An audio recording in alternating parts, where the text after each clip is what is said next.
7 सीटों का जो उपचुनाव है, हम इंडिया अलायंस का हिस्सा है दिल्ली के अंदर। और मैंने पहले भी बयान दिया था, कल शाम को भी जब हजारों लोग इकट्ठा हुए खींवसर विधानसभा क्षेत्र के, तब सबकी इच्छा यही थी कि हनुमान जी खुद इस मामले को लेकर निर्णय करें।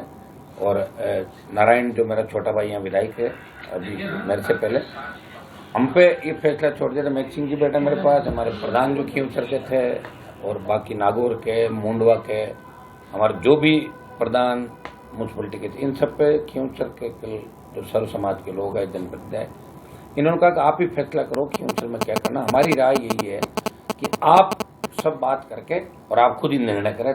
हमने हमारा आप पे छोड़ दिया।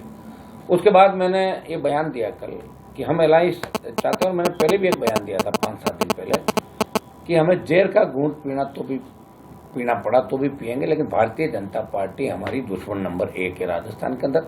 और बीजेपी को रोकने के लिए हम अलायंस भी करेंगे राजस्थान में। चूंकि हमारा इंडिया अलायंस है तो राजस्थान में भी अलायंस में रहना चाहते हैं। हरियाणा के अंदर जो कांग्रेस की दुर्गति हुई, उसके बाद देश और प्रदेश के अंदर हर व्यक्ति को चिंता सताने लगी कि भारतीय जनता पार्टी का खौफ इसी तरह रहा और ये कांग्रेस की गुटबाजी इसी तरह रही, तो भारतीय जनता पार्टी हमेशा के लिए पीछा नहीं छोड़ेगी। इसलिए भाजपा को हराना यही मकसद राष्ट्रीय लोकतांत्रिक पार्टी का था।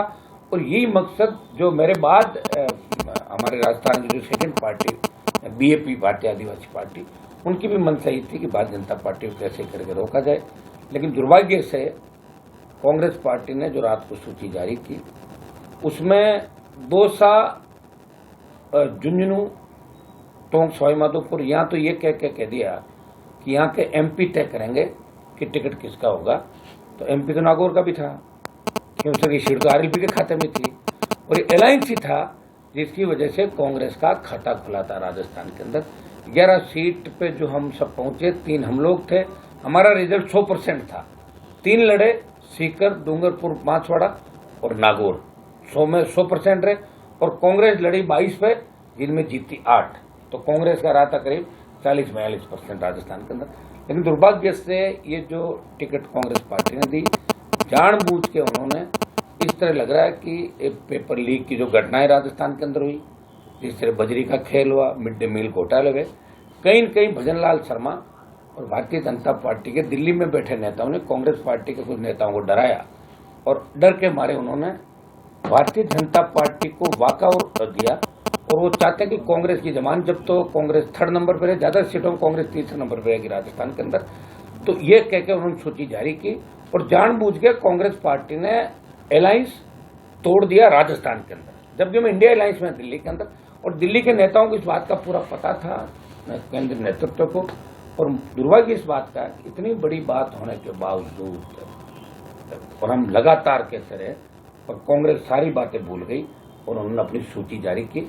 और जहाँ खींवसर सीट की हम बात करें तो देखिए, दोनों ही पार्टियों पर उधार के कैंडिडेट है। बीजेपी का खुद का कोई वजूद नहीं, जनाधार नहीं। आरएलपी का जो मेरा प्रधान था, उसको लेके उसके हिसाब से वो जीत दर्ज करना चाहते, आरएलपी का उधार का कैंडिडेट। और कांग्रेस जिसको कैंडिडेट लाई, वो तो भारतीय जनता पार्टी टिकट मांग रहे 3 दिन पहले, बीजेपी गई थे, कांग्रेस छोड़ के बीजेपी ज्वाइन की और उनको कांग्रेस पार्टी ने उतारा। तो असली धरातल पर जो लड़ाई है, वो राष्ट्रीय लोकतांत्रिक पार्टी राजस्थान के किसान के मान, सम्मान, स्वाभिमान की लड़ाई लड़ रही है। और किसान का बेटा जो लड़ाई लड़ रहा है, ये बर्दाश्त नहीं है दोनों पार्टियों को राजस्थान के अंदर। इस दोनों पार्टियों ने हाथ मिलाया और ये कहा कि हम जीत जाएं, चाहे बीजेपी जीत जाए मंजूर है, लेकिन आरएलपी और बीएपी पार्टी ये राजस्थान में हारनी चाहिए। लेकिन ये खींवसर की जनता जो हमारे सम्मान में हमेशा खड़ी रही। मैंने 2003 का जब मुंडवा सीट चुनाव था, उसमें धर्मेंद्र हेमा मालिनी ने मेरे खिलाफ वोट मांगा था। मैं 2,500 से हारा था, उसमें 2,500-3 हजार थे।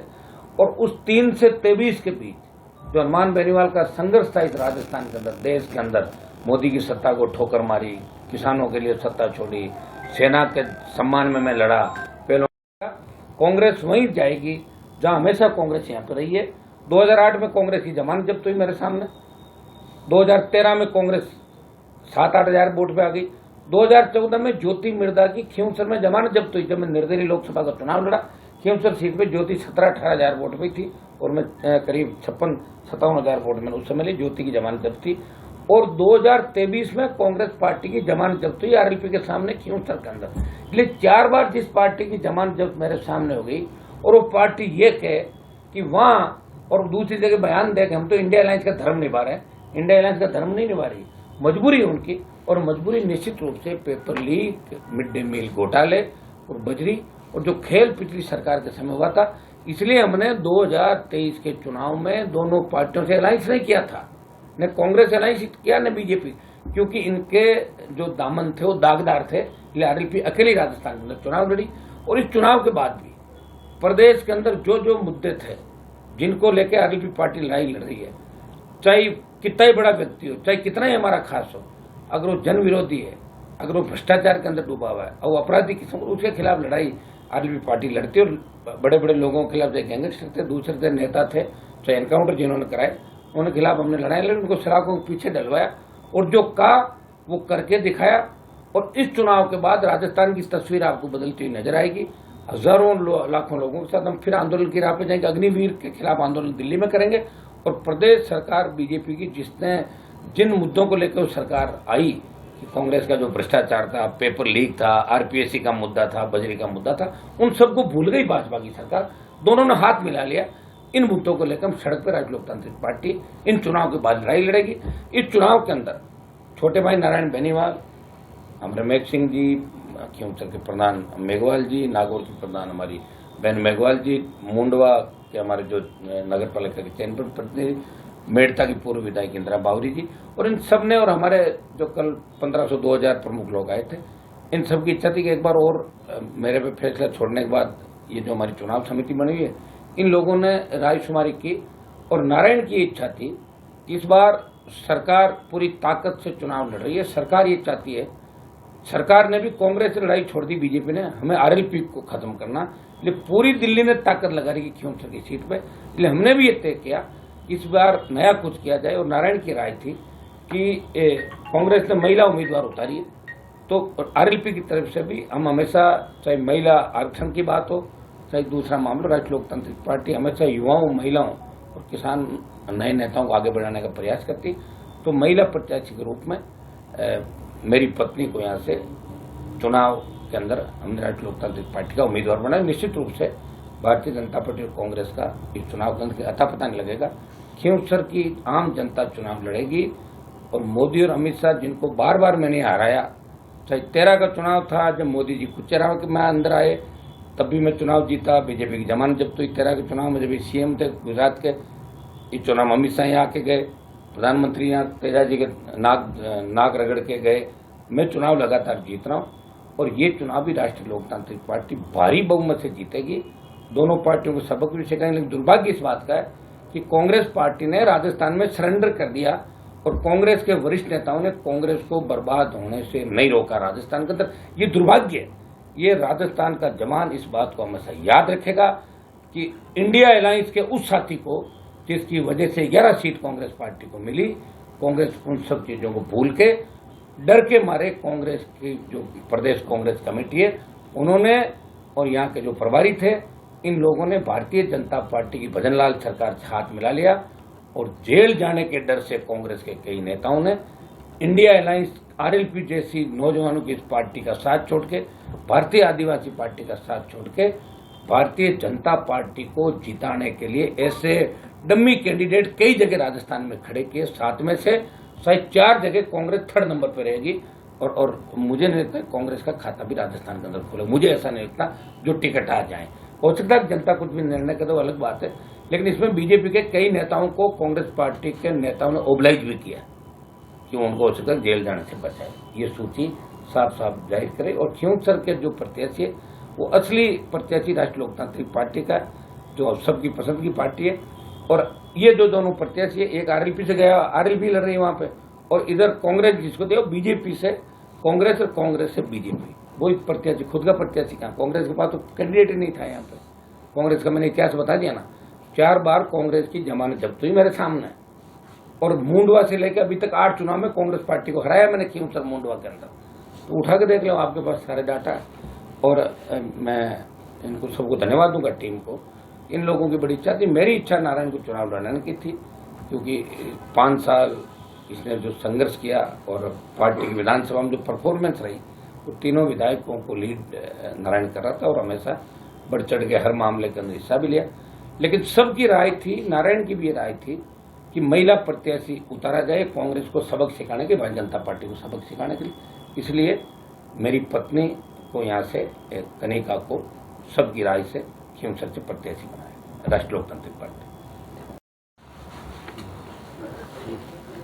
इसमें ले रहे हो, इसी में कहा देखो नीचे देखो, पूरे कटरा मैडम का। राष्ट्रीय लोकतांत्रिक पार्टी ने आपको प्रत्याशी बनाया है, तो क्या कहना चाहोगे सबसे पहले शुरुआत में?